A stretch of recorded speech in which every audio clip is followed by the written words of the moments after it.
Chapter 2 Sweat and Hair Conditioner.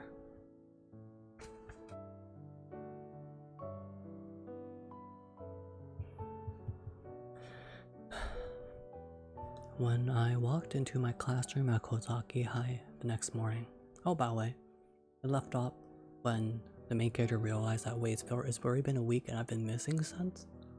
Because time passed by way quicker outside than the tunnel world, or the world the tunnel leads to. So now he's going back to school after his absence or missing. Alright. When I walked into my classroom at Kozaki High, the next morning, all eyes were on me. If only for a moment, pretty much all of my classmates looked over at me as if to say, "Whoa, he's back?" Then returned to whatever it was they were doing. A few students did approach me to ask where I'd been. "Yo, Kaoru, where were you, man? Almost thought you were gonna drop out for a minute there. What the heck were you even doing last week?" I tried to play it off, like I'd come down with a really bad case of the flu, an excuse they seemed to buy, given their jokey reaction. Whoa, hope we're not still contagious, and subsequent entire loss of all interest in me. Thus was balance restored to the universe as I returned to my natural state of being. Just some random guy in class who no one ever paid any attention to. Whoa, stink feet, Koba, I'm gonna slap you. Actually, no. That's kind of mean. I'm gonna slap Mofu, how dare you say that, Koba? I proceeded to sit at my desk, then pulled out my textbook. Audiobook then. I save all my reading streams as highlights on Twitch. So y'all could just open that up.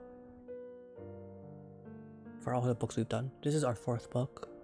This is the fourth book we've read on stream. And pencil case for my book bag. Suddenly, someone kicked my chair from the side. "Sup, dude?" said Shohei in his standard unaffected tone. Our only friend basically in the school. "Hey man, nothing much.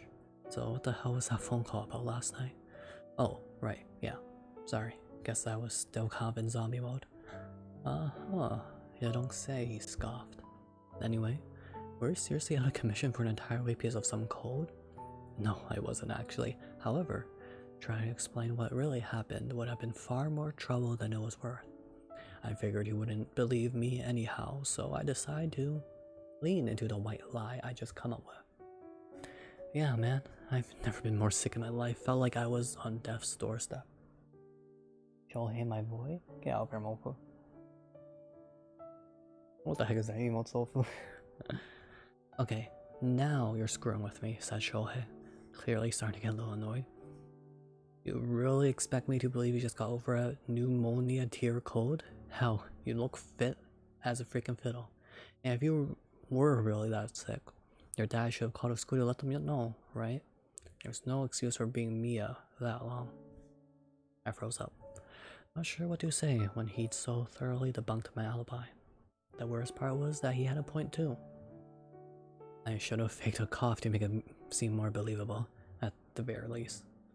"So, do you want to tell me what really happened or not?" Shohei demanded. "Well, I guess you could say I sort of ran away from home, in a sense. Then I totally lost track of time, and before I knew it, a whole week had gone by. I know, sounds crazy, right? I couldn't believe it either." I tried my best to laugh it off nonchalantly, but I could tell from Shohei's glare that he saw right through that excuse too.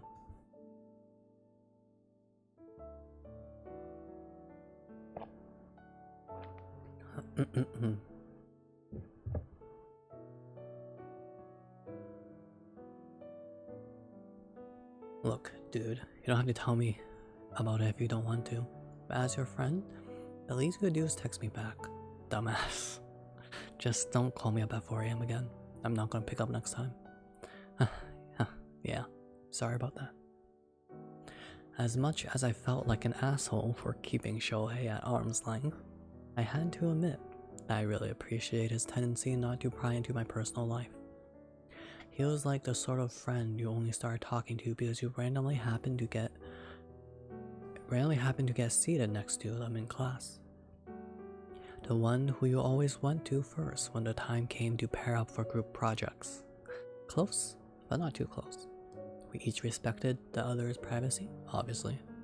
I didn't know exactly how Shohei felt about it, but for me, this was the ideal level of intimacy for our friendship.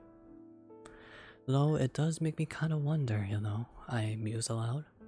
About what? Shohei replied. Just about how time works in general, like, would there ever be a situation in real life where several days could feel like only a few minutes? Or not that I'm trying to hint at anything here for the record, just a random thought I had. My friends will use this as a bad word. Bad A word too much? That's count too? Mom said. God, it's so true, yeah. There's a lot of cussing. I think I cussed like 10 plus times already. I tried to float the subject as casually as possible. I knew Shohei was actually a pretty astute and intelligent guy. There was a good chance he might know of a potential explanation for this bizarre phenomenon. One that I'd never come up with on my own. Nah man, he replied, looking at me like I just said the dumbest thing in the world. I mean, if it were a few hours and you were super engrossed in a book or something, maybe I could see it seem like a few minutes, but a few days? There's no way you'd be able to not notice that kind of time passing. I mean, your stomach would let you know for one thing, and you'll naturally get tired sooner or later and need to sleep. Yeah, because that makes sense. Though on the other hand, he said, suddenly looking quite pensive, there are definitely ways in which it can feel like time's moving faster than it normally would. Like, you're focusing super hard on a given project for several days straight, though, as more of a mental phenomenon than a physical one. I guess from a mythological standpoint, there's always a concept of being spirited away, you know? People disappearing and then coming back in circumstances that go unexplained and seem supernatural. I had to admit, neither of those possibilities sounded especially plausible in this case. Sure, I've been focusing pretty hard while in that tunnel, but not to the point that I'd miss a whole week. I suppose there was technically always a possibility that I'd been inexplicably spirited away. Though if that were the case, I felt like I'd never know how or why. Oh yeah, and there's also the whole concept of time dilation, or the urashima effect, as it's more commonly known in Japan. Wait, urashima? That was the last word I expected to come out of Shohei's mouth. Obviously intrigued, I leaned forward in my seat. Hang on, could you tell me a little more about that? Oh, there's that thing you see in sci-fi novels from time to time, about how when you start traveling at nearly the speed of light, or your body gets subjected to immense gravitational forces, time kind of slows down, but only for you. What do you mean it slows down? Like, for you. It might only feel like a few minutes have passed, but in the outside world, it could have been several hours. Around the hyperbolic time chamber in Dragon Ball. It's pretty much the exact opposite of that. Holy crap. He perfectly described the phenomenon I'd experienced the night before. I couldn't speak to whether there were any light speed or hypergravity shenanigans at work in the Urashima tunnel, but it had been named as such because it exhibited the Urashima effect. Then everything made total sense, in which case I wasn't suffering from memory loss or hallucinations. The flow of time had simply slowed to a crawl while I was inside the tunnel.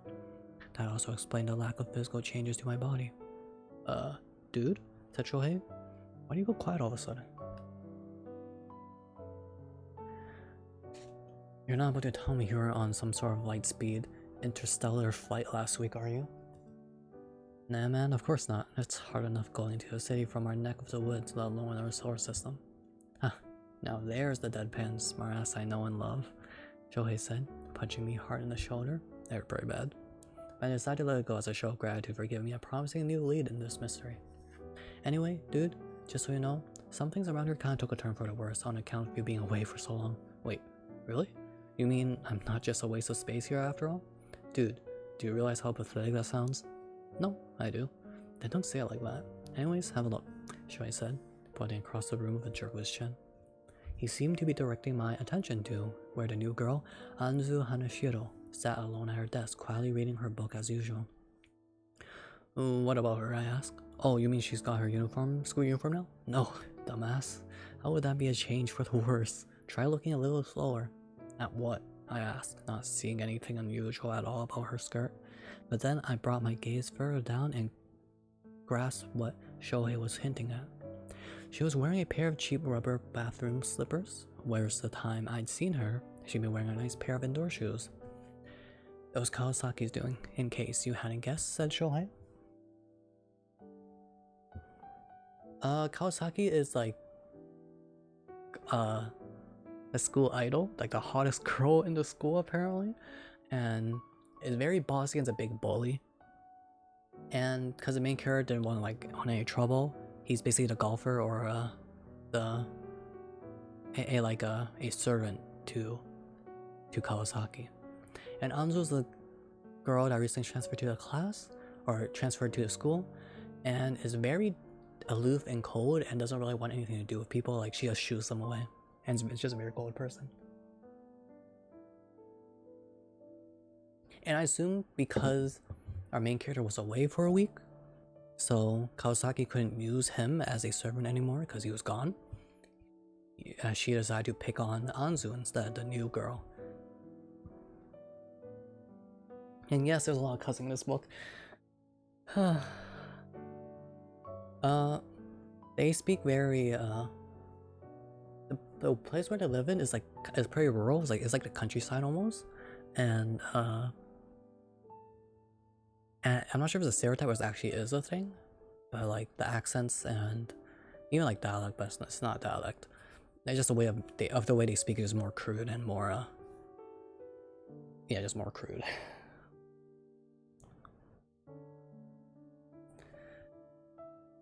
And I suppose when it translates into English, it's like that.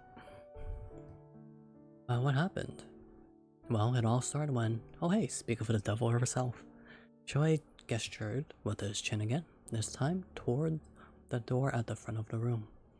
Right as Koharu walked into class, she proceeded to waltz right up to Anzu's desk with her... Is it pose? I forgot this word. Posse of flowers? Oh my gosh, look at you. Why are you wearing those ratty old slippers in class? Koharu teased with a knowing smirk. Koharu, Kawasaki's same person by the way. First name, last name. Anzu didn't even look up, which obviously was more than enough to piss off a short-tempered girl like Koharu. She scrunched up her face and clicked her tongue in disdain. Oh yeah? You're gonna ignore me, huh? Fine. Have your way. I just came over here to let you know that I found your other shoes for you, but I guess you don't care. Koharu pulled a pair of indoor shoes out from her bag. I immediately noticed that, for whatever reason, they were soaking wet.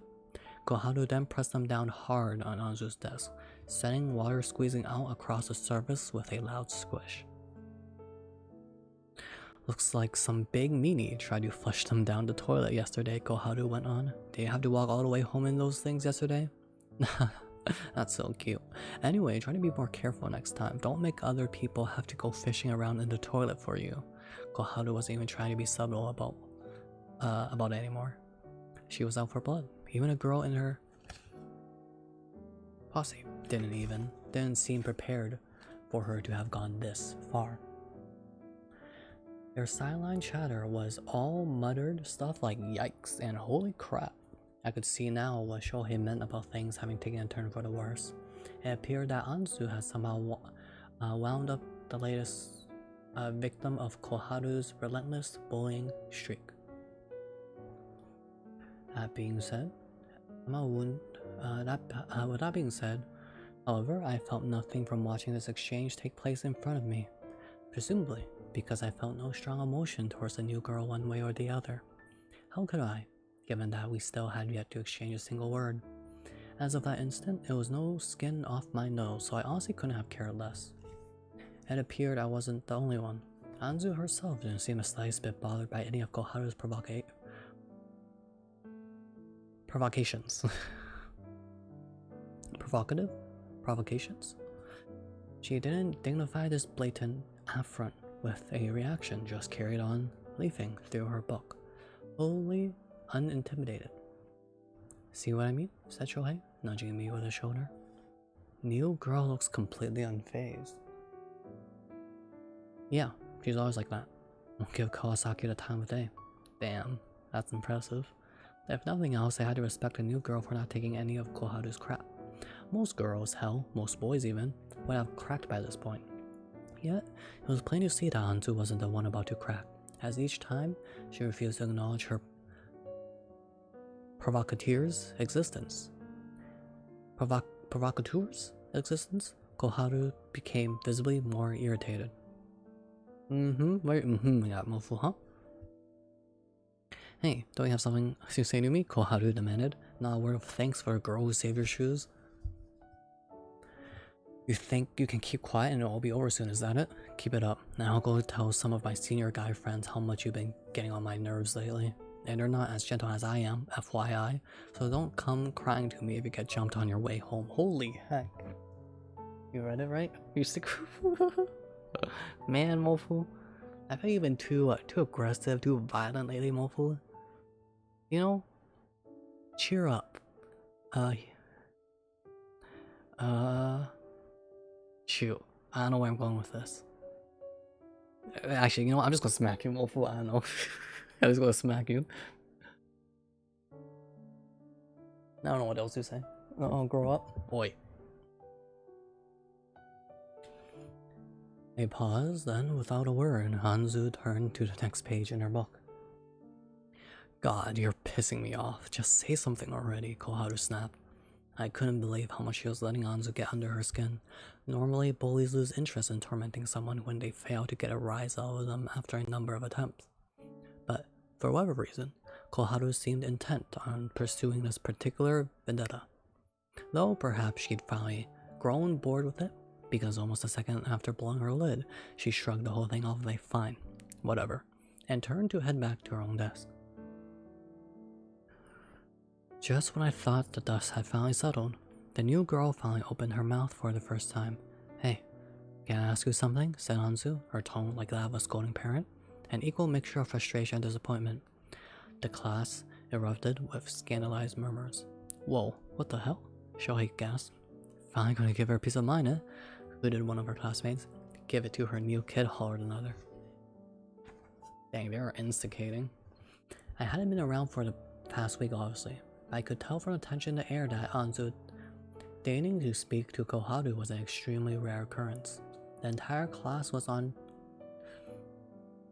tenterhooks. I'm not sure what that is. I never heard that word. Tenterhooks, as they prayed this would be the day someone finally put the queen bee in her place. Oh yeah? Koharu rolled around. You got something to say, huh? Well, for your sake, I'm sure hope it's an apology. There was a ferocious glint in her eyes as she and Anzu finally locked gazes with one another. Undeterred, the new girl rose fearlessly from her seat to face her bully. Sorry, Kawasaki, was it? She began. Just curious, is this actually fun for you, or do you really not have anything better to do? Huh?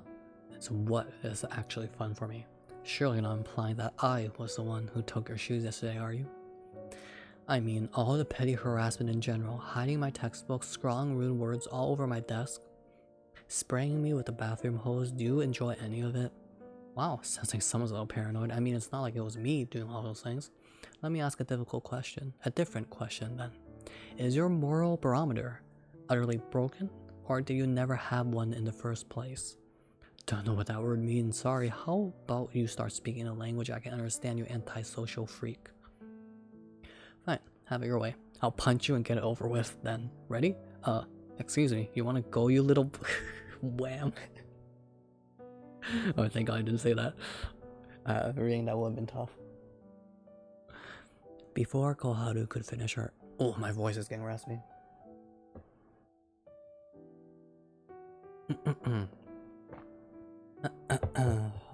Test. Hello. Oh, my voice is so dead, dude. What the heck?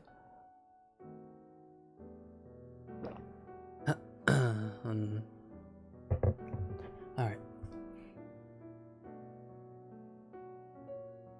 Before Koharu could finish her sentence, Anzu proceeded to sock her right in the nose with no hesitation whatsoever. The whole class went instantly, deathly silent. Even I was at a loss for words. A punch in the shoulder or the gut I could have understood, but straight in the middle of her face. Even if it looked like Anzu hadn't really put her back into it, that still had to have hurt like hell. Indeed, Koharu let out a near inaudible high-pitched squeal as the force from the punch caused her to fall backwards onto her ass.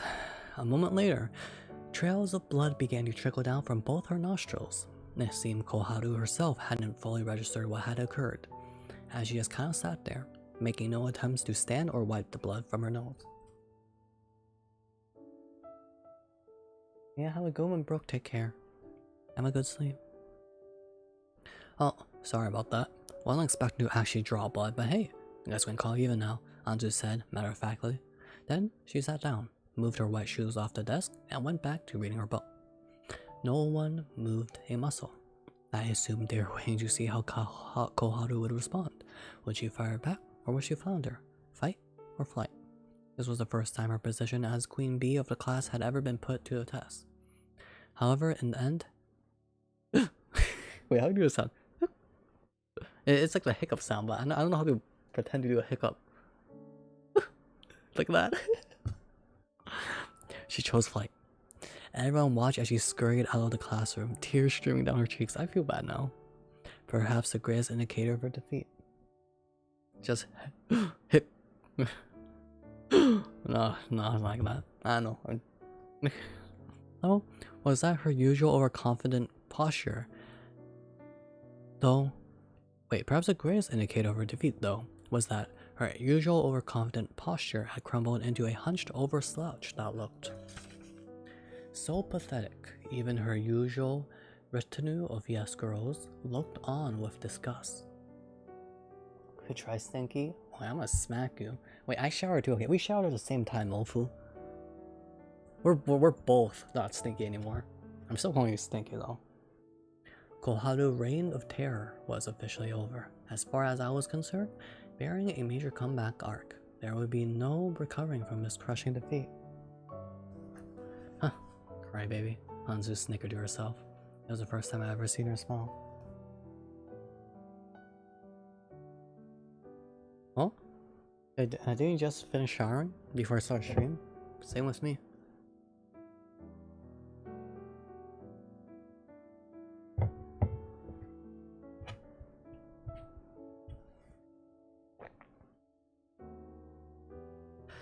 Okay, Mofu, we don't talk about how long I take showers, okay?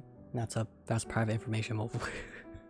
I actually just finished showering. Not saying I started showering right after I said that though, but like, you know. Don't worry about it, Mofu, don't worry about it.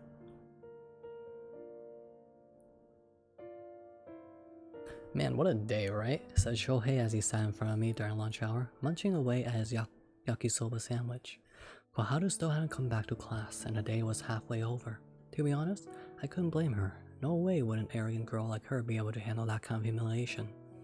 Even if she did come back and try to play it cool, the image of her sniveling on the ground would remain burned into our memories for all eternity. Hell, it wouldn't have surprised me to see the tables turn, and for her to become the new punching bag for the school bullies. The Terrell, Funi, and Krusty? Cringe? What? No, I'm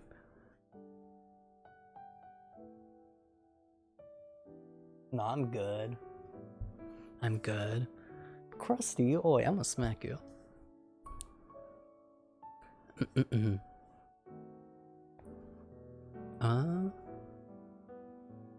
Who knew? Maybe she wouldn't ever show her face at school again. I would tell that a majority of my classmates were overjoyed to finally see Koharu get her comeuppance. I assume I know what this word means, but what the heck is this? Pronounce it. Comeuppance?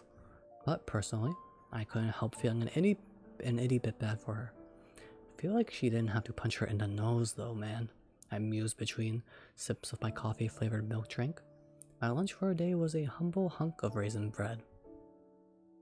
You looked at it? Mof, I'ma smack you. She didn't take it. I'm not gonna broke any bones, even if that was a lot of blood. Yeah, but I can't just punch a girl in the face. Hard disagree. When it's girl on girl, that's totally fair play. I really don't think that makes it okay, man. Nah, dude, it's her own fault for egging a new girl on for so long. I just feel there's a more civil way of handling it, that's all. Shoei frowned grumpily. What the hell, man? Why you gotta be so contrarian? You're not seriously trying to take Kawasaki's side here, are you? After how crappy she treated you? Yeah, man, it's not like that, though. I guess it could be a slight case of that, what's it called again? Holstein syndrome? Stockholm syndrome. Holsteins are a type of cow, my friend. Right, that's what I was thinking of. I knew there was a hole in there somewhere. What? How did you hair that long? Kind of as I have shampoo. I had to shampoo my hair. Well, all 3 hands look heckle moisturized. This is the least we were saying. Wait, come on, you stop that woeful. Or so full. Yeah, I honestly, it still feels kind of wet. Also, woeful, try to make it not whack. Also, me makes it whack immediately.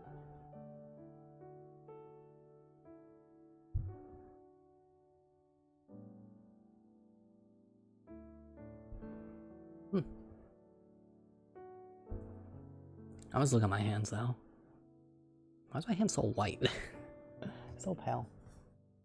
Oh, we all stop that. Okay. Where were we? Sensing a break in the conversation, I took my eyes off Shohei for a moment and scanned the classroom. Virtually, all of our classmates were engaged in lively small talk as they ate lunch with their friends, including the girls who had once been part of Koharu's pose. If anything, they actually seemed to be laughing and enjoying themselves more than when their ringleader had been around. Almost like her absence didn't make any difference to them whatsoever. Thus again, why wasn't I a diehard Koharu sympathizer by any means? I did have to feel the slightest bit bad for her. And for hopefully I'm gonna smack Mofu. Shoot. I need to stop saying I'm gonna smack you because that's not nice. It's not I can't just say I'm gonna smack you every time someone in the chat says something bad. I feel bad because that's like it's not a nice thing to say, it's violent, and I might scare them away. So I need to keep on correcting myself.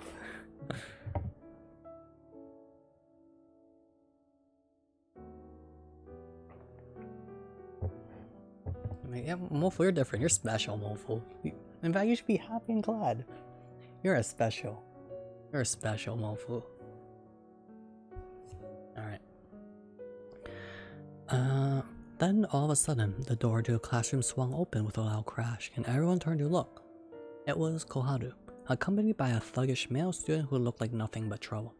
He had dyed blonde hair, a silver necklace with a crucifix, and he wore his baggy pants so low that the cuffs were thoroughly shredded from being repeatedly stepped on.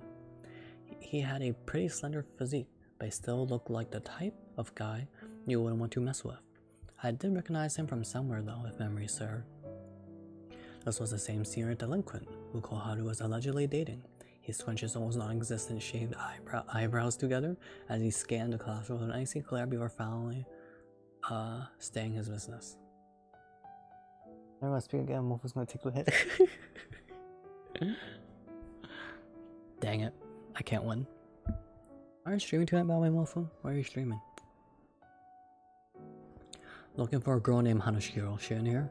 The cheery vibes in the room instantly froze over. Everyone had heard the rumors of Koharu's boyfriend being a notorious punk who was always looking for a fist fight. As such, more than half of my classmates simply looked down at their desk, praying that as long as they stayed out of it, they won't get caught in the crosshairs. That was my plan too, of course. Unfortunately, the CRM punk and I made contact before I had a chance to look away. Hey you, he said. Which one of these chicks is Hanashiro? Hey, karaoke, be sleeping after this? Yeah, I'll be sleeping after Mofu. Yeah, have fun with karaoke. How's we have? I knew he wasn't gonna buy me playing dumb for a minute, so I fessed up and pointed out where the new girl was sitting with my eyes.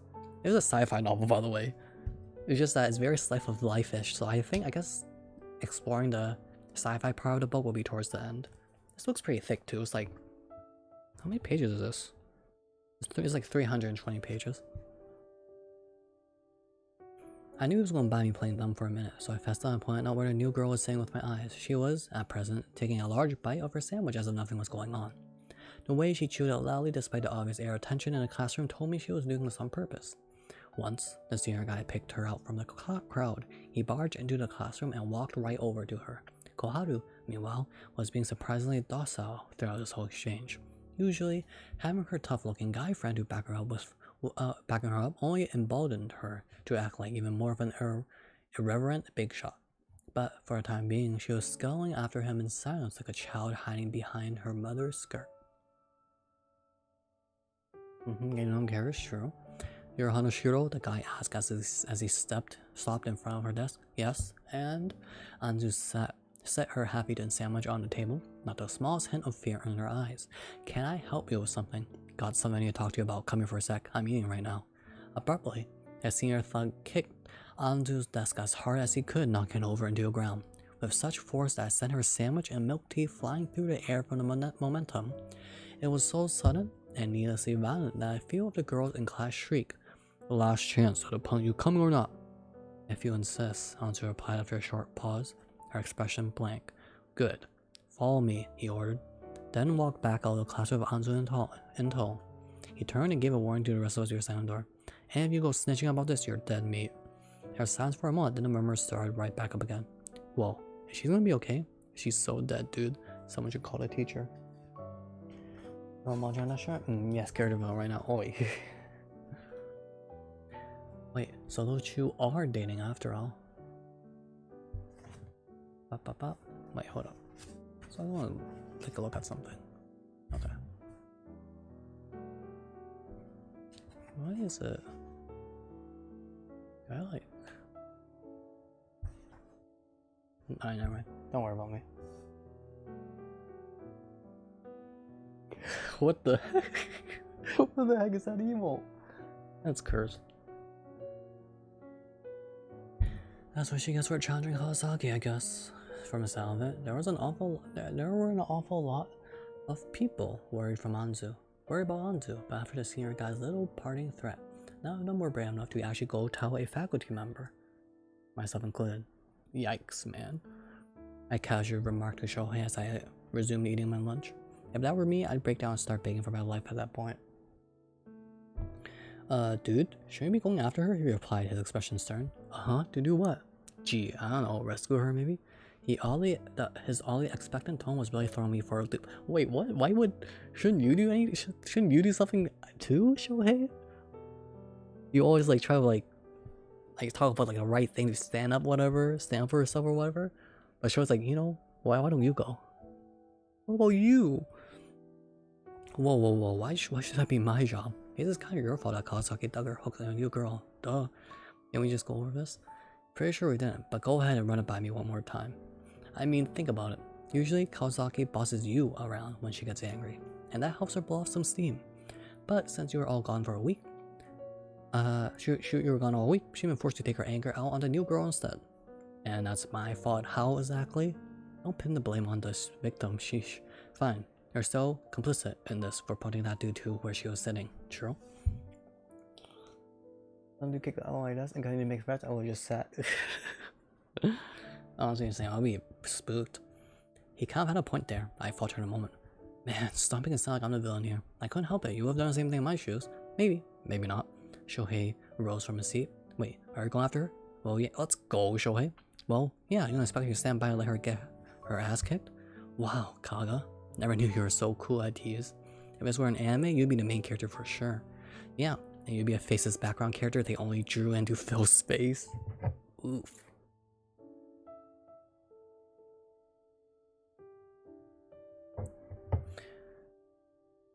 Yo, anyone confronts me like that, I'm just gonna instantly go like, I'm instantly like start like speaking a different language, saying sorry, I don't speak English, and pretend I don't know what they want from me. Or I do TikTok dances to scare them away. Hopefully after his milk flies across the room, I'm gonna smack you, oi. Or me, I just pretend to do sign language. And before the bully just brings in a sign language interpreter right on the spot, and I'm just done for. No, the TikTok dances, let's go. You too, Mofu? Alright. Ouch, I had to admit that one stung a bit. He wasn't wrong either. All I'd done was lead the victim straight to Anzu's desk, then try to act like I had nothing to do with it. Hell, calling me a faceless background character was honestly pretty generous, considering he could have easily gotten away and calling me the annoying little traitor that everyone hates. Hey, bro, just ran over my grandma, Luffy. 雪花飘飘，北风萧萧。What kind of dance is that, Mofu? Chill!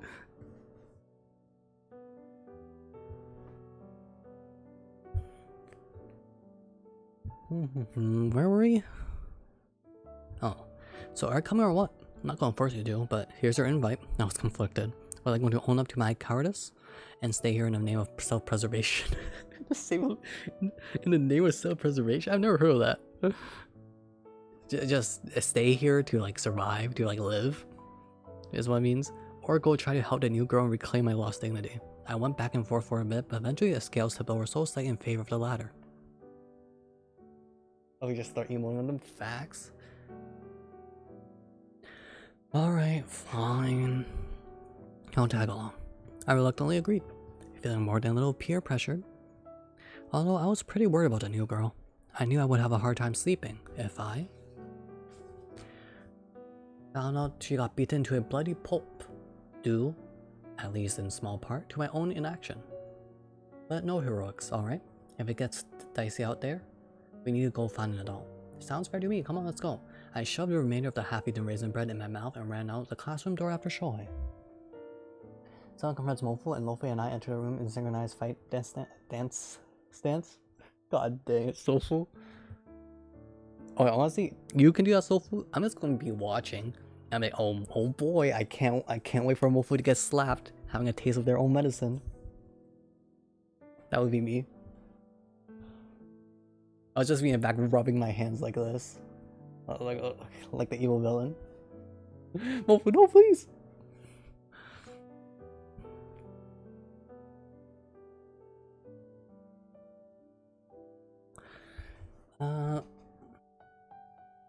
There's only one place.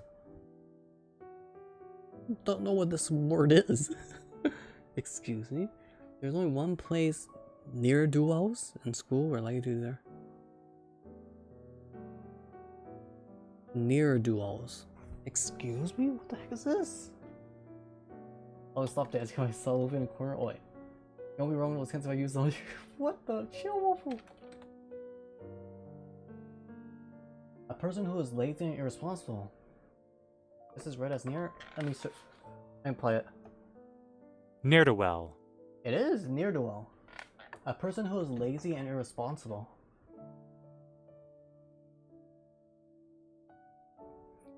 Oh, never heard of that word. Never heard of what we were saying. There's only one place near-do-wells in school were likely to do their dirty work. Behind the gymnasium, at least according to every manga I'd ever read. It was a trope for good reason, though, as that was the most wide open space on campus that was also hidden from prying eyes. As such, Shoei and I decided to check there before anywhere else. Lo and behold, my intuition was correct. Yeah, like in shoujo manga, like, hey, can you meet me behind a gymnasium after school? And then it's like a love confession letter. It's either behind a gymnasium or at the rooftop. Is usually where confession takes place.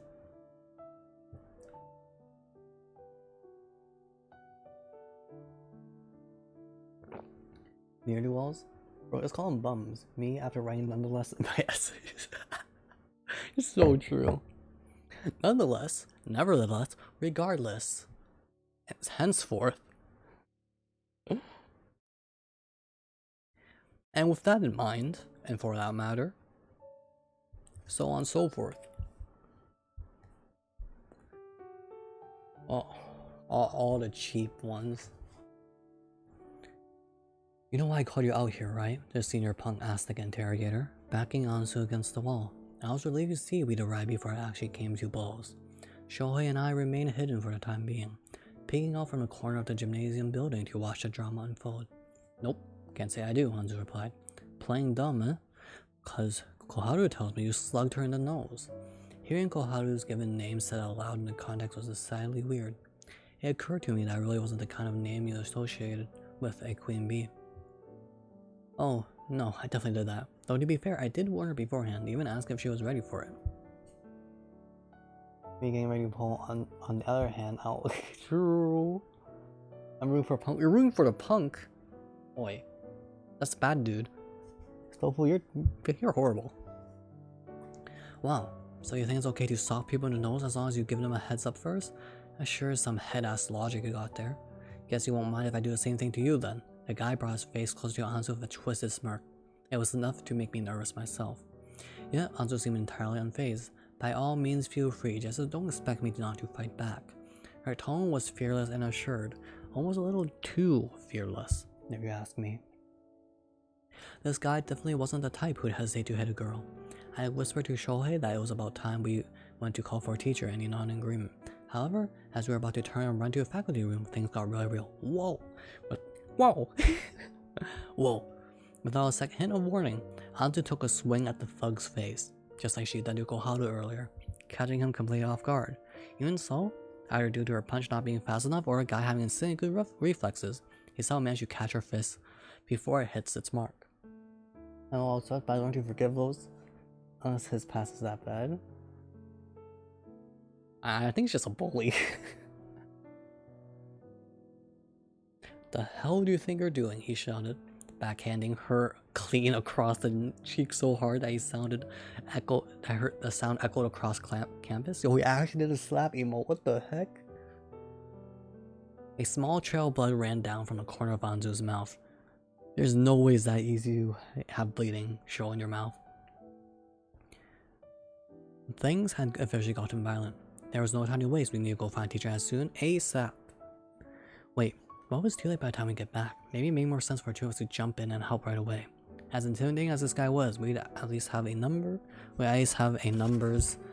advantage over him. Not that it's guaranteed we wouldn't get our asses beat, mind you.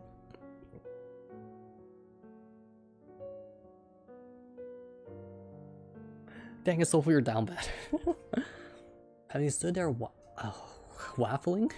As he stood there waffling? I assume that means just being idle and just waddling. He was literally kicking Anzu while she was down. She was on her knees, grunting in pain as he slammed the pointed tip of his shoes repeatedly into her gut.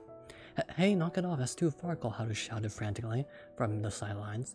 She's certainly chosen a convenient time to get sympathetic.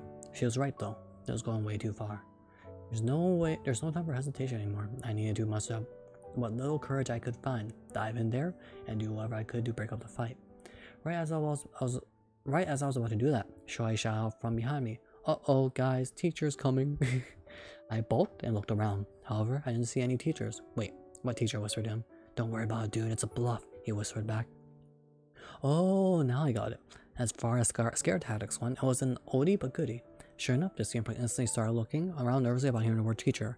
No matter how much of a badass he was, no one in their right mind would want to get caught beating up an underclassman, let alone a girl. Though I feared for him, it was less about going on his permanent record and more about saving face in front of his cronies.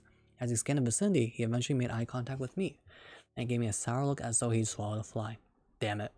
That kid must have ratted us out. Well, whatever. Consider this a warning, new kid. Next time you pull that crap, I'll send you straight to the emergency room, he said, then swiftly turned to run away. JKL, Asher Kyle, where Pusheen? Hello, Pusheen. That's so cute. This chat will patronize the scrolls. Not if I'm here. I'm pushing Pusheen away. We're reading without Pusheen now.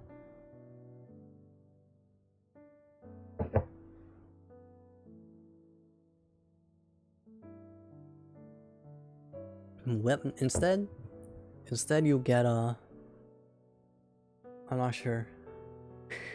You get nothing. Alright, fine, you get Pusheen.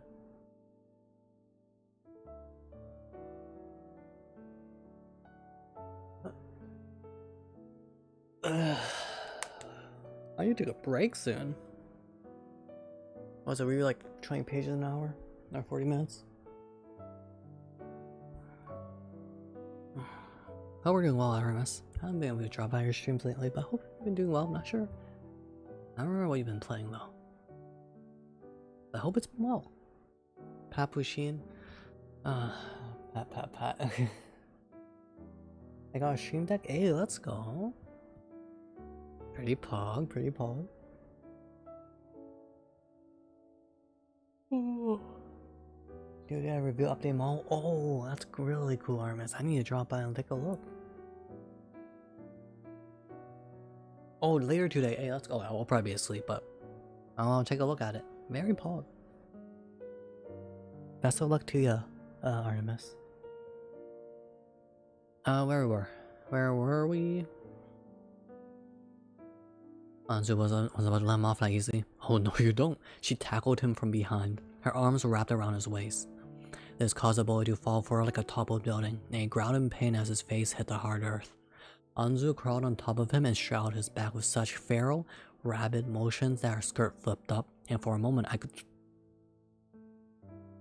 could see her panties, though it was pretty hard to care about that when she was battered, bruised, and exhibiting that kind of fathomless malice we might expect from a vengeful spirit in a horror movie.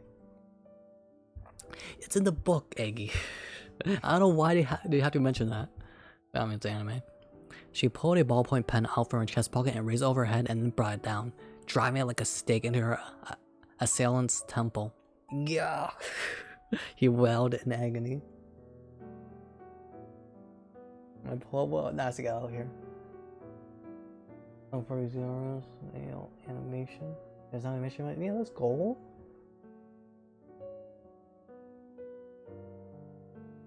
Well, also please. What are we eating? We're eating nothing. Nasi go away. I'm kidding. No, Artemis. It's a very nice. Like, look at the covers. This is nice. Very wholesome, wonderful story about tunnels, summers, and goodbyes.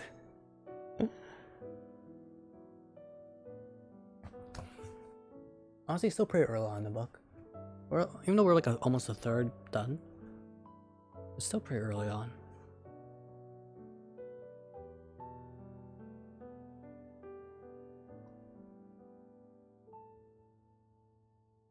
No, Artemis, please.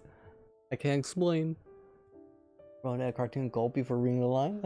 Oh, honestly true. Big sus? No, not sus at all. I couldn't imagine she'd broken through bone or anything, but it still had hurt like hell. She continually stabbing him with the pen, driving a sharp point relentlessly into his arms, face, back over and over. At first, he struggled desperately to wriggle out from underneath her, but then realized there was no escape. He apparently decided his best was to simply cover his face with his arms and wait for the onslaught to end. It seemed he'd wholly lost his nerves to fight back, as he kept whimpering pathetic apologies in a vain attempt to plead for mercy. I had no idea how long she intended to keep this up. All I could do was watch with my mouth hang open as she exacted her revenge. Hey, come on, that's enough, cut it out, I yelled Shohei, snapping me back to my senses. He was right. We couldn't just stand here and let this continue.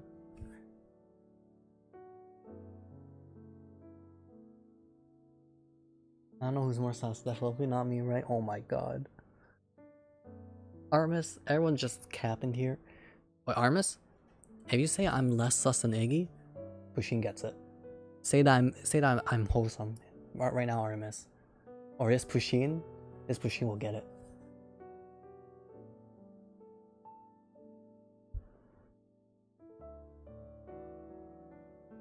You decide what happens to this Pusheen, Artemis. It's not blackmail. It's not blackmail. I'm just explaining what would happen if he did or didn't do a certain thing. Or me.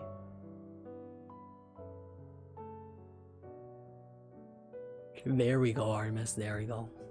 I'm glad you decided to do that. Well done. I feel so evil.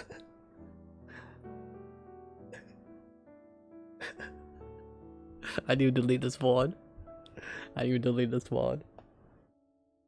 No, I can't show.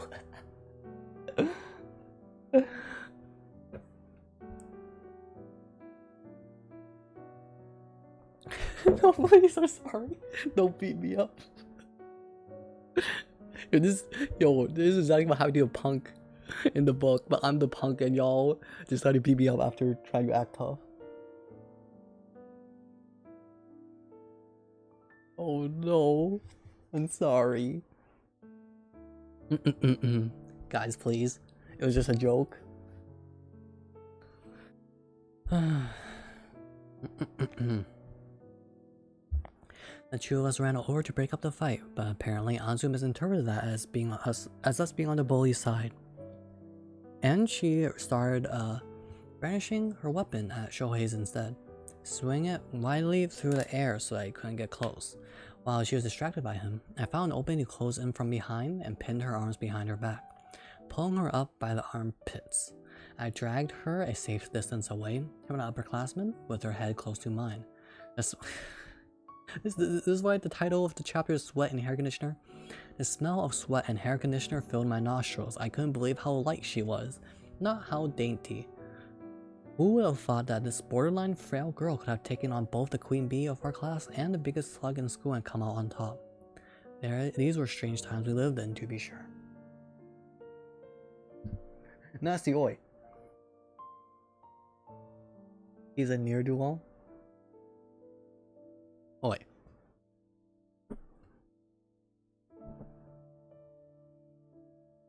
Trilo. Let go of me, Anzu thrashed, but I had her pinned in such a way that she posed no real danger to me, purely due to the gap in physical strength. Just calm down, alright? It's over, I said, trying to quell the raging storm inside her. I yanked her around, twisting my torso so that we were both facing in the bully's direction.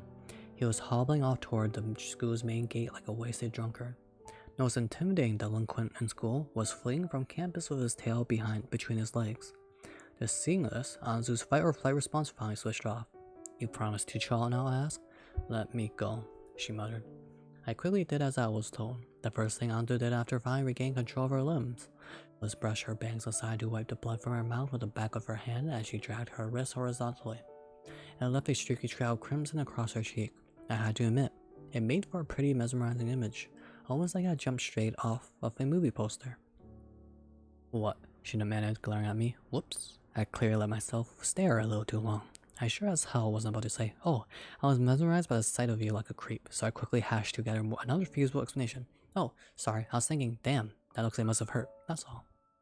I pointed to a swollen, bright red cheek where the punk had slapped her. To be sure, this was a spur of the moment excuse I'd pulled out of my ass.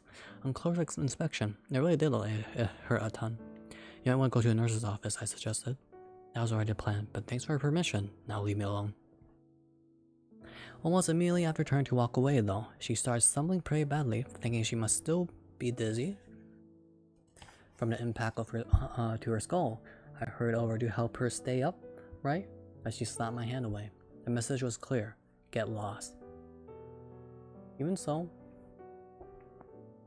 I didn't want to find out later that she collapsed on her way there, so I decided to follow her after a safe distance. Neither Shohei nor Koharu had suffered any injuries, so I figured it was probably fine to leave them behind as I traced Anzu's steps into the school building. There was something a little eerie about walking down the empty hallway together, just the two of us, while maintaining a wide gap between.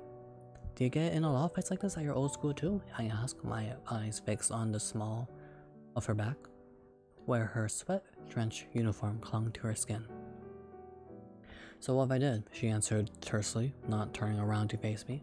I mean, maybe it's none of my business, but I feel like it's not the best idea for a girl your age to go around picking fights.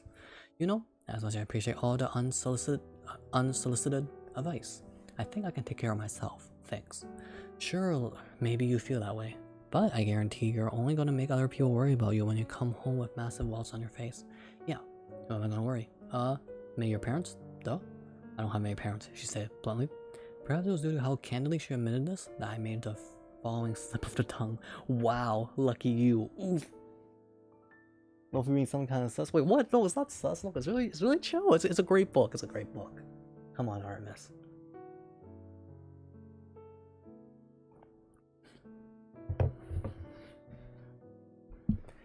Here's the water.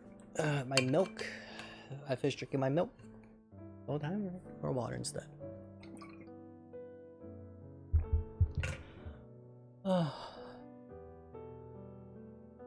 Shoot, when can I take a break? When's there a break in the paragraph? Here? Okay, or here. Because we're basically a little over halfway done reading.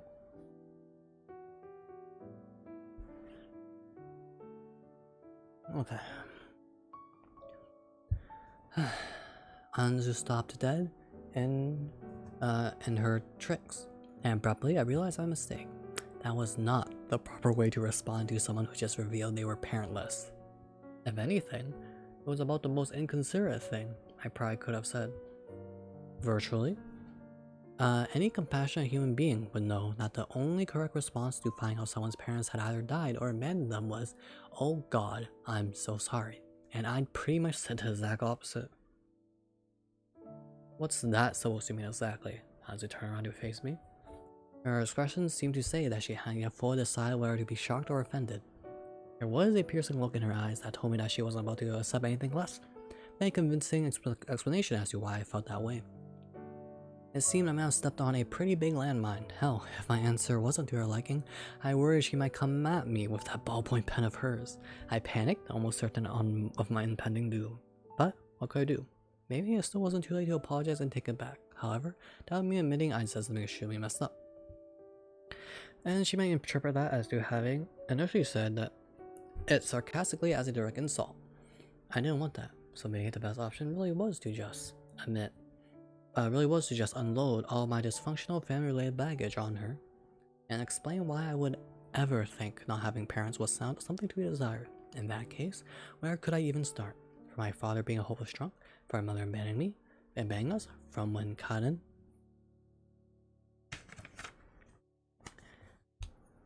Before I could finish that thought, the warning bell for 5th period rang.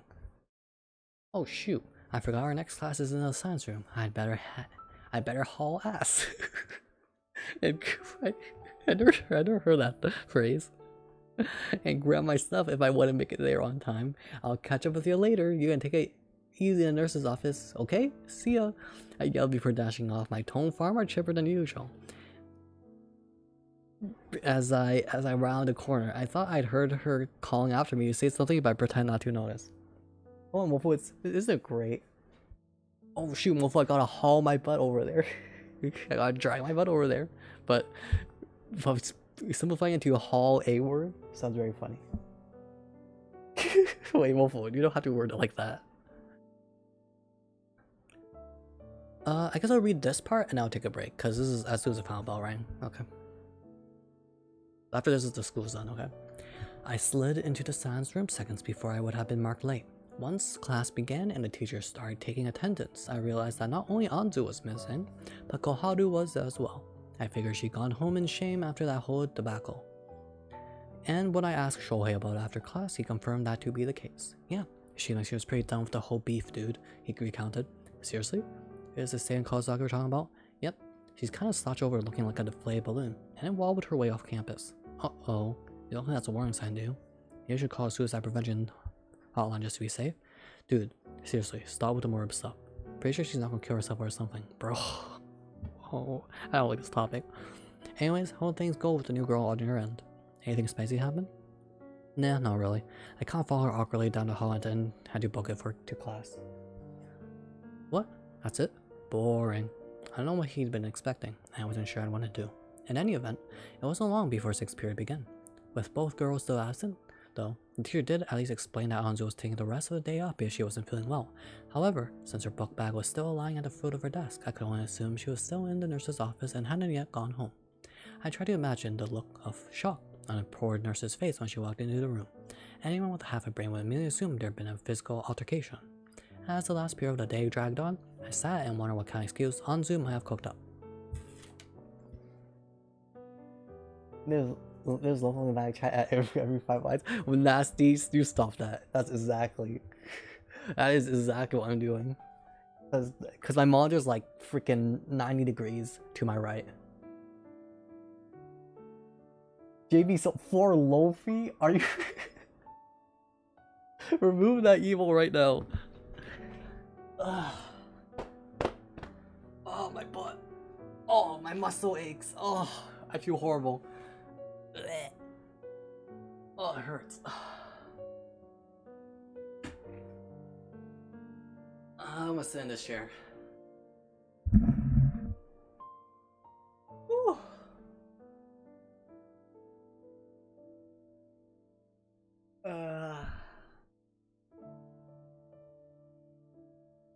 Honestly, I'm not that big of a fan of the school portion or of this chapter. I mean, I still like it. It's pretty nice, but I do feel some of the interactions and thought process are kind of weird, but it's whatever. I still enjoy it though. I'm very excited with how the characters will deal with the sci-fi aspect of the book. Well, I'm tired. We have like 18 pages left.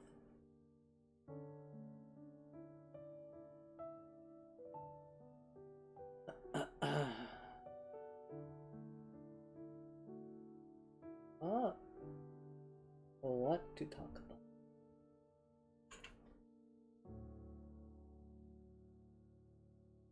Let me just chill for a bit. I also have my head tilted back in.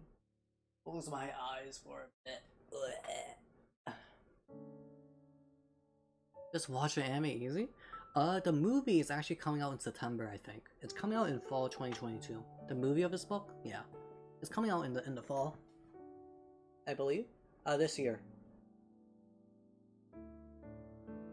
And honestly, we'll probably watch a movie in the Discord.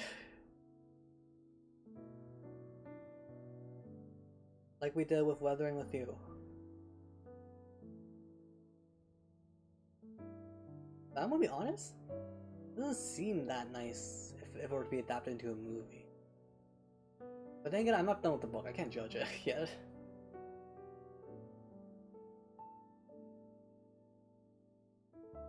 This petty bullying drama is kinda whack.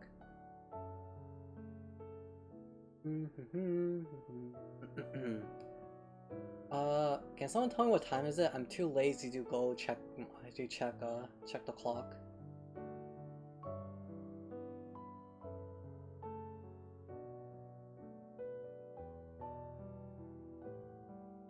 Uh, 120. Thanks, Nasty. I appreciate it. I don't know what you're saying, Spongy Boy. I'ma smack you. I'ma smack Wolfu. We start speaking like this.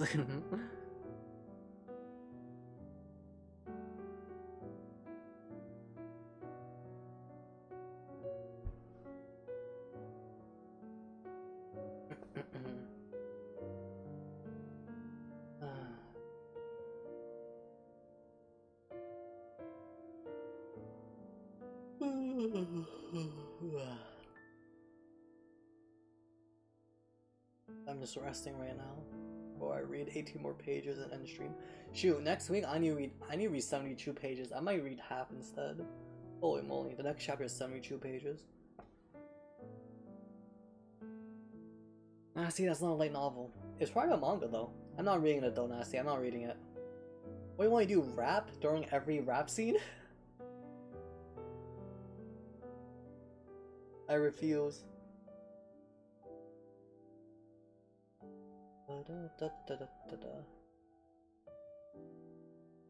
Yes, too bad.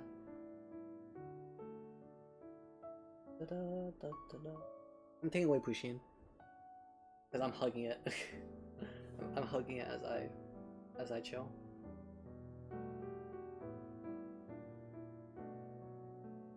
Hey, ours is my Pushin, not yours. I'm hugging it right now. It's in safe hands. I can't see Pushin now. You'll see it in a bit once I start reading them.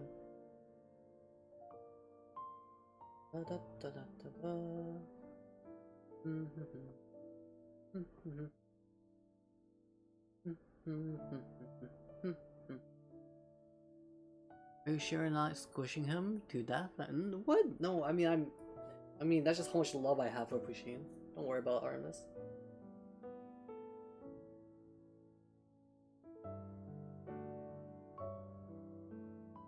I sometimes hug it as I sleep.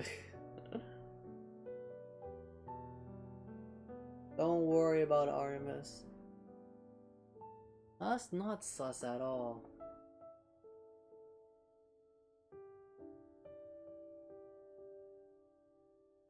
Pew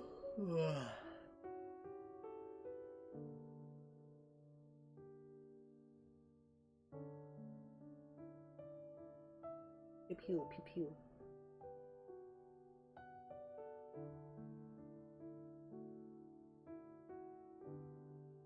if I'm quiet randomly, I'm just resting. Hey, Luffy. Hey, Jono. I hope you're doing well.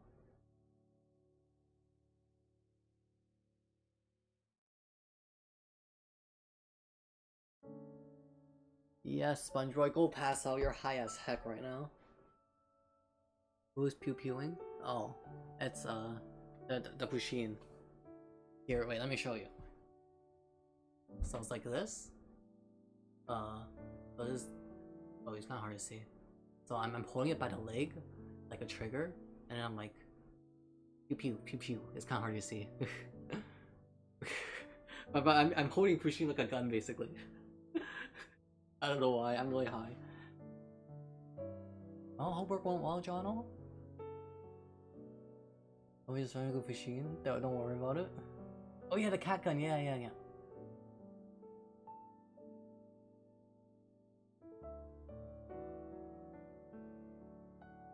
Yo. Alright, you guys, stop calling me rude. Stop calling me sus and all. If y'all say anything bad about me anymore, I'm gonna make sure the Pusheen will never show up again on stream. Pusheen will never show up on stream again. If you keep talking bad about me. Only positivity here. And really had raids off. Hey OG, yeah. I have raids off during reading streams.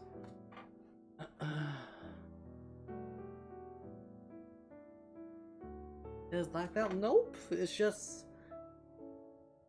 I'm just putting a scenario out there. Luffy kind of stinky. Koba. All right. No more. Or Pusheen never shows up again. What do you do so Pusheen shows up instead of Luffy? Both I'm slapping you. I wanted to raid the red boy. Sorry OG, reading stream. Every Thursday. You show. I don't know what I'm doing tomorrow, by the way. I don't know if I want to do an art stream or a Smash Bros stream or a PSO2 stream. I equally want to do all of those. And the day after is gonna be a short stream because of graduation. Sucks to suck. I will get you next time. Don't worry about it, OG.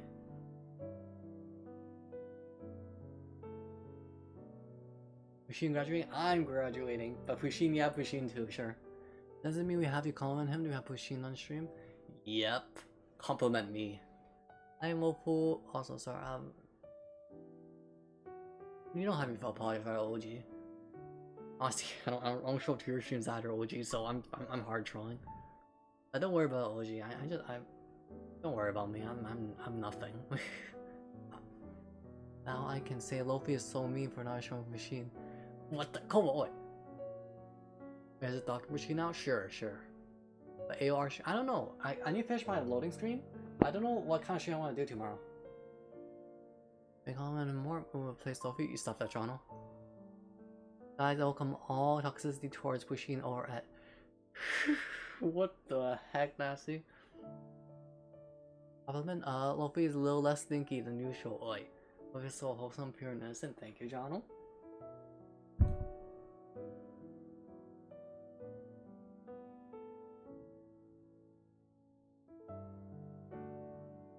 Can I ask for Pusheen now? No, everyone needs to comment me. Everyone in chat. Mofu needs to compliment me. Koba needs to compliment me. Actually, Koba already did one. Artemis and Mofu needs to compliment me. After I receive those two compliments, then no, I'll show Pusheen back. It has to be a good compliment though. Mainly for Mofu. Mofu has to give a good compliment.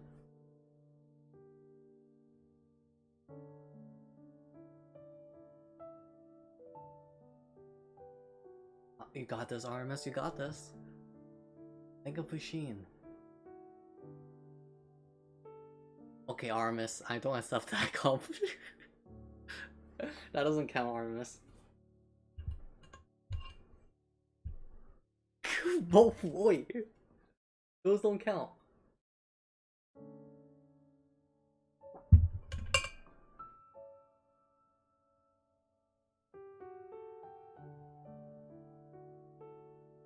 It doesn't count. It doesn't count. Luffy killed off my waifu, so I had to recover emotionally, but I'm strong enough to be here now. Wife, alright. Don't worry about it, OG. I'm here for a little. No, chill, Fade.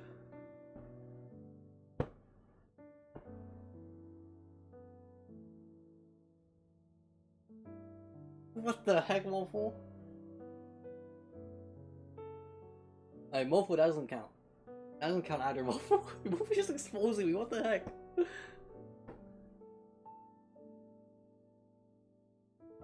You got this, Artemis, you got this. Come on.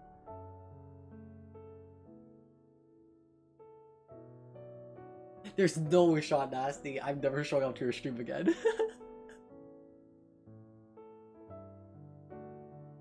A nice slice of bread. Alright, Artemis, thanks, I take it. Alright, now his Mofo's left. Well, Boundary, red elf compliments. Mofo is slapping you. Whatever, you get pushing back.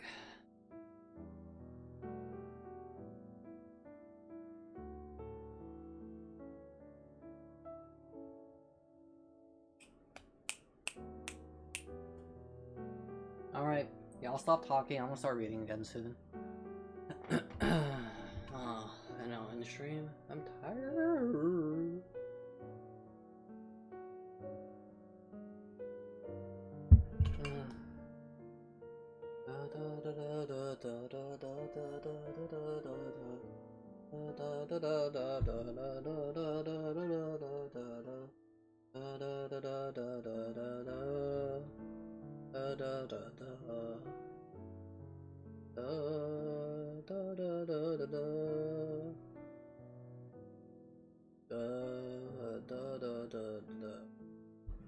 I'm high right now.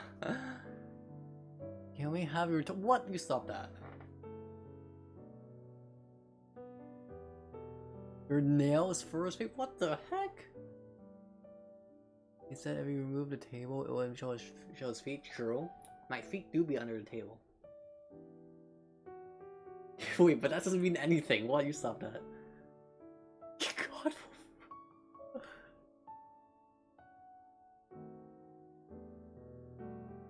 Nail ASMR? What the heck?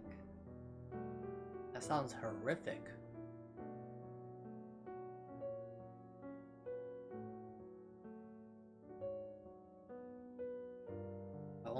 The only ASMR I like is live seafood chewing ASMR. I'm kidding. That terrifies me. Ocean, let's go. No.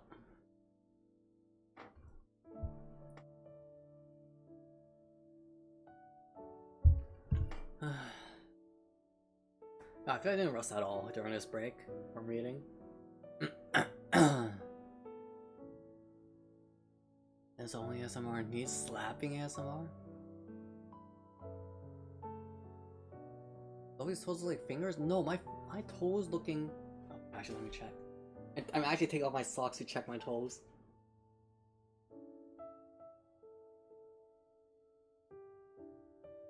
They look normal? My toes looks pretty normal.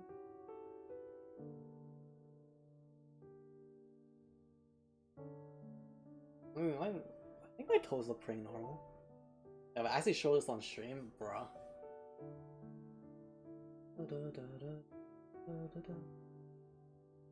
Wait, what do normal toes look like? I'm gonna search up toe pics on Google just to compare what my feet look like compared to other people's feet. Is this what they normally look like? Oh no. We can't agree unless we see it. It's not happening. I'm not showing to. Maybe if I get 100k followers, then I'll consider it. Not even a face reveal. It's gonna be a toe reveal.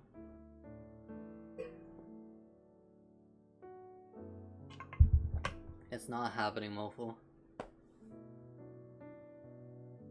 You can show, I'm not even you. I'm not showing anyone. No one gets to see my toes.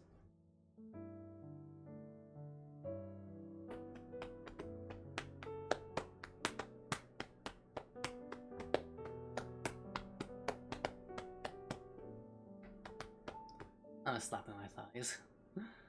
But you already look like a big toe anyway. What do you mean I look like a big? What does that even mean? I'm gonna slap you. I'll share my new comparable feed. No, no, no, don't do it, OG. No toe sharing at all. Coming over. Get away from me. Alright, I'm signing up. Oh, it hurts. Oh, I'm not sure why my waist hurts so much.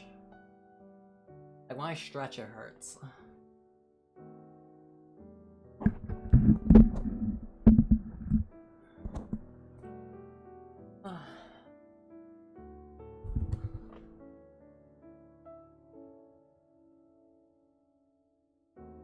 Alright, so we have like 18-ish more pages. Probably gonna take like freaking half an hour to an hour to read. So just a recap on what happened during the chapter. Just a bully getting shown their place, and that's it actually.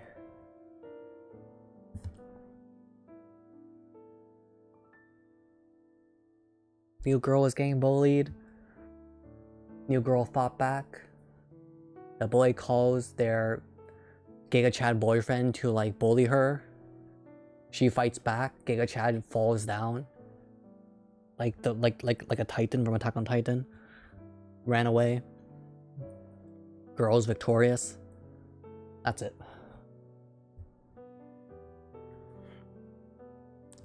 Alright. And now class ends. And she's in the nurse's office because she's kind of injured. Alright. As soon as the final bell rang, I was the first one out the door. As I made my way back from campus, I went straight past the station where I would normally catch the train and instead continue walking right alongside the tracks. When I reached the point where the tracks entered the tunnel, I looked around to make sure no trains were coming and that nobody in the vicinity was watching. Then climbed over the chain link fence. Its metal wiring jangled loudly as I hopped down the other side and onto the tracks themselves.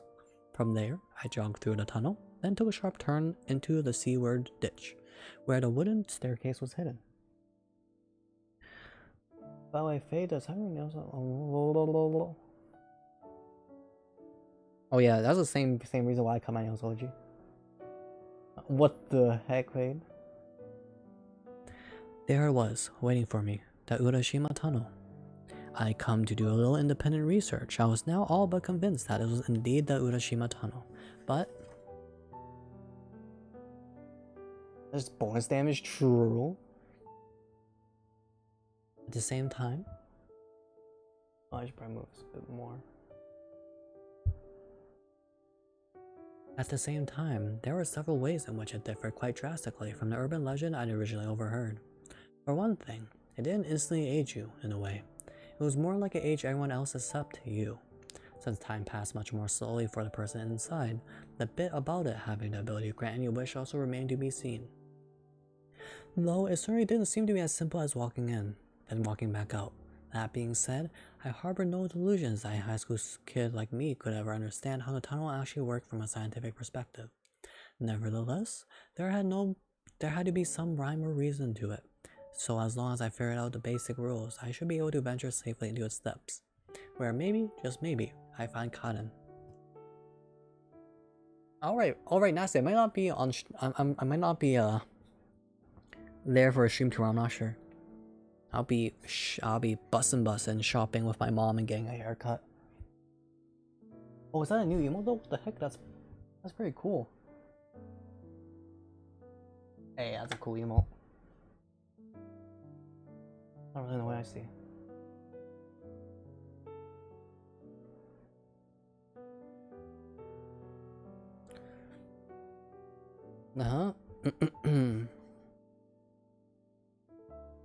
You mean that's alright? Oh my gosh. Why you break my heart? Nasty, go play Final Fantasy VII. I'll be watching in the car. Or at Home Depot. Hence why I decided to investigate. My goal for the day was to figure out exactly how the flow of time differed inside the tunnel.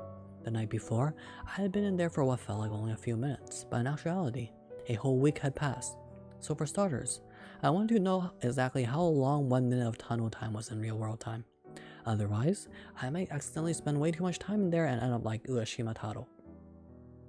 Say I skip 5 years in there. For example, sure, my body would still be 17, but legally, it'd be 22. Society at large would have progressed 5 years without me. That might be fine if I were a feral child living in the mountains somewhere, but in today's modern society, that wasn't the sort of time you could afford to lose by accident.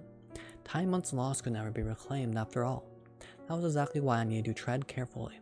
Dropping my stuff on the ground, I set my cell phone on top of my book bag. Then, after some light stretches, I headed inside the tunnel. Oh no, that's me on Photoshop. Hey, let's go. The first order of business was to figure out the exact cutoff point where the flow of time began to warp. My plan was to keep going in and out of the tunnel, gradually increasing how deep I went each time, then checking to see when the time on my cell phone outside started to advance at a much quicker rate. At that point, I know I'd found the approximate location of the cutoff. I couldn't imagine, but felt like there had to be a more efficient way to figure this out. But I figured I couldn't think of one, so I figured it wasn't worth fretting over. Once I repeated the process a few times, I'd become a little nostalgic for those old back and forth pacer tests we had to run in elementary school gym class. After about 30 runs, however, I was officially beat. Ugh, this is brutal. It was cooler inside the tunnel than outside, but still swelteringly hot. I was already covered from head to toe in sweat. There had to be a better way of doing this. Finally, I grew fed up with only doing tiny incremental advances and decided to run all the way up to where the Torii gates began. I didn't have to know where exactly the boundary was, just having an approximate idea was good enough for now. Even if I was 10 or 20 meters off, it really wasn't a huge deal in the grand scheme of things.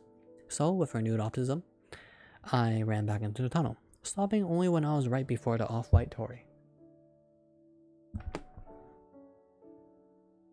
Oh, is that so nasty? Oh, that's cool. I gulped. Perhaps a small part of me had still been holding out hope that a bizarre experience I had had the night before was nothing more than a fever dream. Looking up at them again like this only made the harrowing reality of it set in all the more, and I became pretty overwhelmed. The whole place really was quite unsettling. It wasn't just a Torii, which looked like they could have just been made from the bone of some Jurassic beast, but also the torches on the wall still burned as eerily as they'd been the night prior. I had no clue where they'd been burning all night, or if someone had come to reignite them at some point in between. Alright, based on vibes alone, and it makes sense for the first Torii to be a cutoff point. Let's see if I'm right. All I had to do was walk through, then come back out. I decided to go all the way to the third Torii, though, just to remove any room for doubt. As soon as I got there, I did a right about face, and my breath caught in my throat. A person was standing there, directly in front of me. After the initial shock wore off, however, my brain quickly registered who it was: Anzu Hanashiro, the new girl. She simply stood there, arms crossed, book bag slung over her shoulder, staring at me in blank confusion. A large wad of gauze was taped to where she'd been bleeding from the corner of her mouth earlier. She didn't say a word, and neither did I. Maybe because part of me was convinced that she was an illusion. After all, what in the world would she be doing here? Yet, there she was, standing within arm's reach, having also passed through the first two Torii.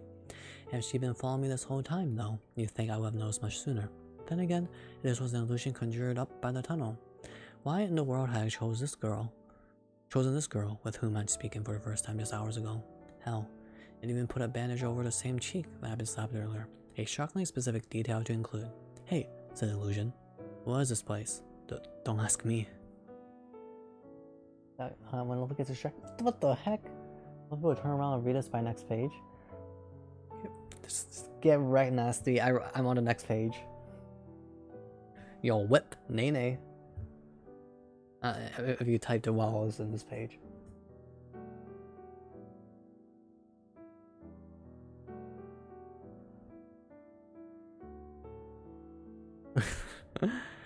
Sure, I could have said it was the Urashima tunnel, or that I was currently in the process of trying to figure that out for myself, but what was the point of telling an illusion anything? It seemed like a waste of time, and I really couldn't afford to... Wait, oh god damn it, why had I let myself get distracted like this? This was no time to be speaking at phantoms. I've got to get out of here. How come? Don't worry about it, just come on, I yelled, making a break for the exit. For all I knew, several hours or days could have passed. Sure enough, when I finally made it back outside, I found the bright clear skies overhead were the color of navy blue ink. I rushed over to check the time on my phone and saw that it was 3 hours since I had last entered the tunnel.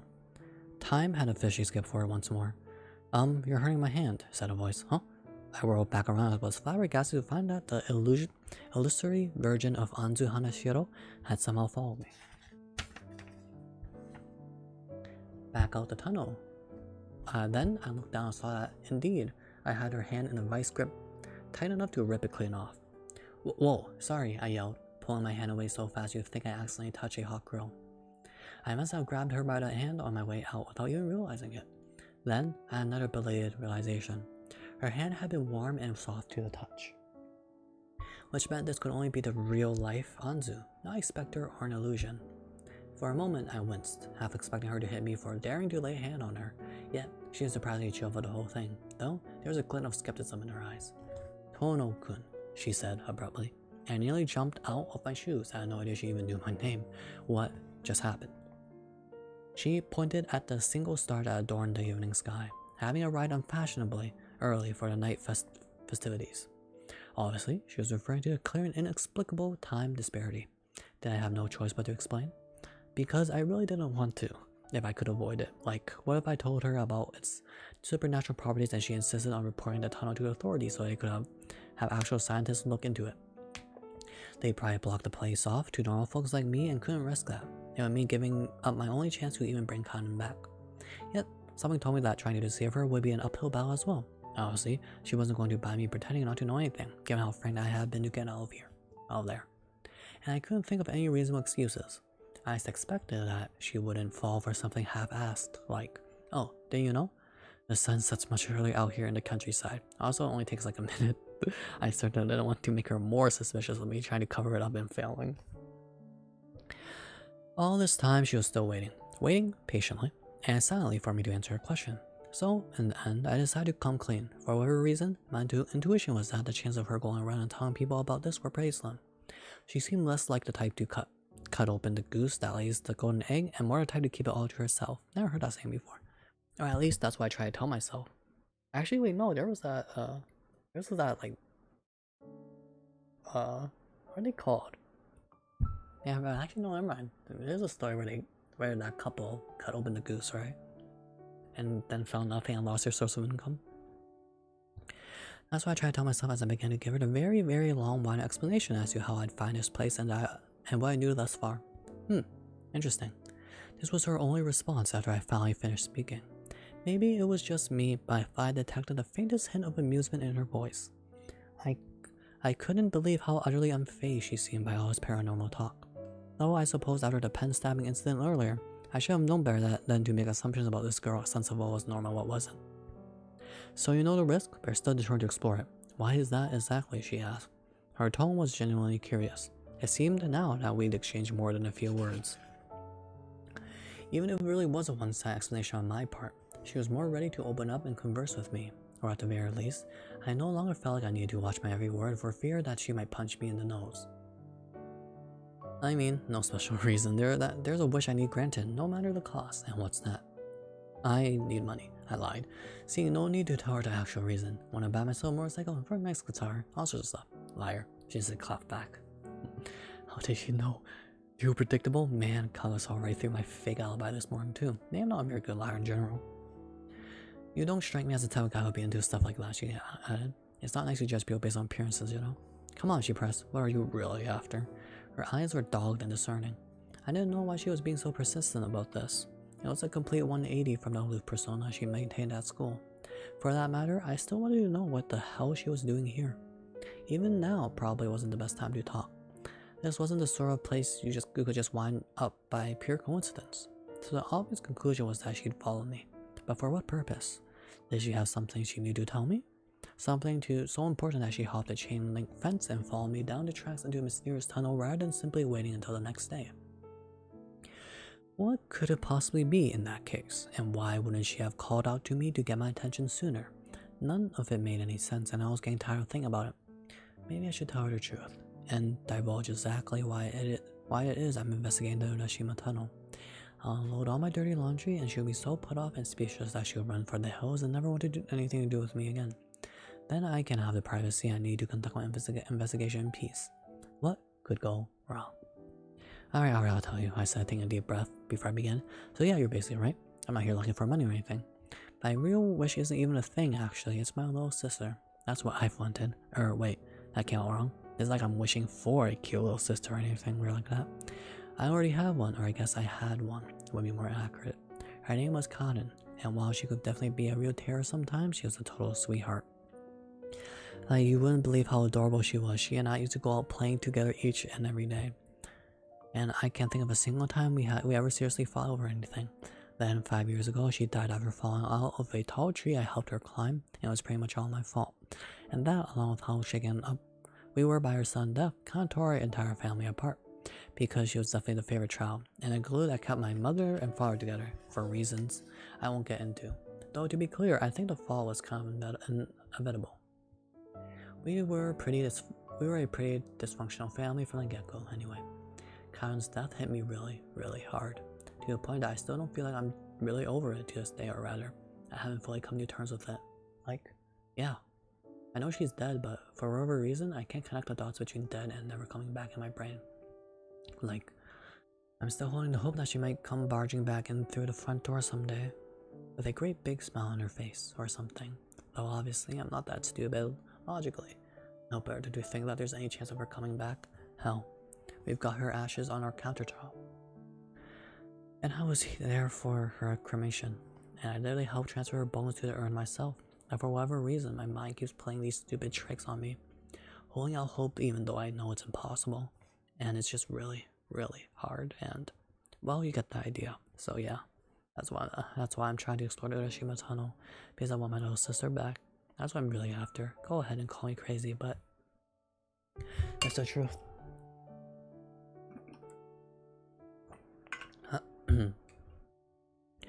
Phew, that must have been the hardest I'd worked my vocal cords in years. It was just, once I started talking about Cotton, the words came tumbling out of my mouth, regardless of my volition. Maybe somewhere deep in my subconscious, a part of me had been waiting for a chance to vent to someone about all these emotions I bottled up over the past several years. If so, then I couldn't help but cringe at myself for opening the floodgates on this virtual stranger. Anzu simply stared at me in speechless surprise, eyes wide open, her mouth agape. It was pretty much the reaction I expected. I braced myself for whatever words of ridicule or disdain she might have for me. I was fully prepared for her to call me crazy, or pathetic, or even a creep. What I wasn't prepared for was a muffled pfft sound, followed shortly thereafter by wild and uncontrollable laughter. Ah ha ha ha ha ha ha ha. That was my best laughter. Somehow, someway, she managed to perfectly subvert my expectations once again. This was not an appropriate time for laughter, yet laugh Anzu did, and for quite a while to boot, to the point that she actually started to cry from how downright hysterical my tragic backstory apparently was to her. God, you're such a weirdo, she giggled, wiping the tear from her eyes. Me? I'm the weirdo here? So have you told anyone else about this tunnel yet? She asked. No, and I wasn't planning to, I mean. Who the hell would believe me? Yeah, fair point. Anzu still had the giddiest grin on her face. Yeah, I still had no idea what she found so amusing about all this. Hey, Tono-kun, she said, suddenly hopping forward to get right up close to my face. Almost a little too close, actually. As my heartbeat quickened, the only thing my brain could focus on was how long her eyelashes were.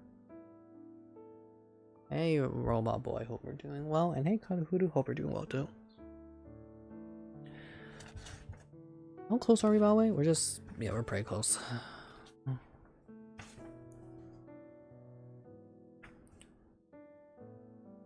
Yeah, what is this? 1 or 2 more thing? Sorry, come again? We could work together to unravel the mysteries of the Urashima tunnel. And then we could both get our wishes granted. 2 heads are always better than 1, right? You want to work together? Your definition of ASMR? Really? I don't know if my voice sounds like ASMR. It has to be like really quiet. Like this. It has to be as quiet. Like quiet. Can you give any?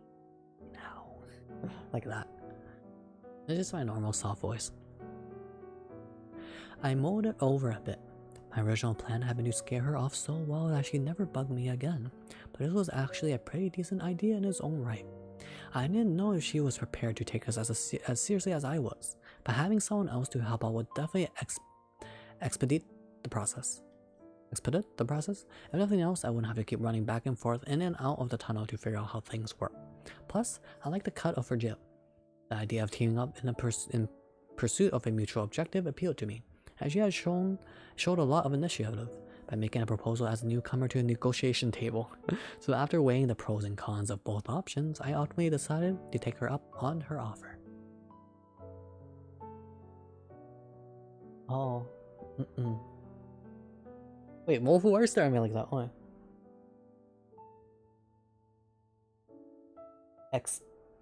Expedite? Oh, is it expedite? Yo, Mofu knows more English than me. Well, you're staring at me in disappointment, weren't you? I never heard a word being pronounced before. Where were we? Expedite, where was... And definitely expedite the process. Thanks, Mofu. Like, no, actually that was a test. It was a test if Mofu actually knew the word. And Mofu didn't know the word. Wow, nice, Mofu. Yeah, it was just a test. I totally knew what that word was. Please don't be disappointed in me, Mofu. And Kaohura, hope things work out for you. Wish you the best. I was like, no, Mofu, please. Go stream Mofu. Alright, let's do it, I said with a decisive nod. Great, then it's settled. Anzu took a step back and curled her lips in a devilish little smirk, causing the wad of gauze on her cheek to bend ever so slightly. It was such a mischievous smile that I couldn't help but feel like I was being duped somehow. Not that I could really think of how she'd ever benefit from seeing me in a situation like this. That'll never remind me. Alright, have a good lurk. Robot boy, I'll be in your stream soon. Now I'm enjoying this reading stream. Whatever, Mofu. Bleh, bleh. So, hey, I was wondering, what the heck are you doing here anyway? Alright, there was something I wanted to ask you. So you followed me all the way here from school? Why didn't you call to me back in the town and get over with? However, she addressed this quickly, almost as if she'd read my mind. But then after trailing you for a while, I guess I was having too much fun to want to blow my cover, she admitted bashfully. It seems stalking people was her idea of a good time. Why are you doing this, sussy homo? I'm gonna smack you. Okay, so what was it that you wanted to ask me? Oh, I totally forgot. Sorry. You're kidding me, right? I couldn't believe my ears. I mean, that was a pretty jarring experience just now. Is it really that hard to believe it might make me lose track of something that probably wasn't all that important to begin with? So Anzu claimed, but I really did find it pretty hard to believe, considering she seemed cool as a cucumber throughout the entire process. Either she was lying through her teeth or she had truly forgotten. But I wasn't about to press her on it, since I could think of no reasonable hypothesis as to why she might lie about this. Anyway, do we have ourselves a deal or what? Anzu extended her right hand toward me. Oh, sorry. Am I supposed to pay you now or? What? No, silly. I'm trying to extort you. I'm not trying to extort you, she shot back. Then her face relaxed into a warm and welcoming smile. I'm saying, let's shake on it. Oh, right. Okay, that makes a lot more sense. While I still felt a bit of trepidation as to how fast it was all happening, I reached out a trembling hand regardless. Anzu quickly snatched it up and clasped it firmly with her own, wink-wonk. Pleasure to make your acquaintance, Tono-kun. Yeah, likewise. With that final gesture of goodwill, the two of us said our goodbyes to the Urashima tunnel for the night. The entire way home, however, I couldn't shake the feeling that I'd been thoroughly bamboozled.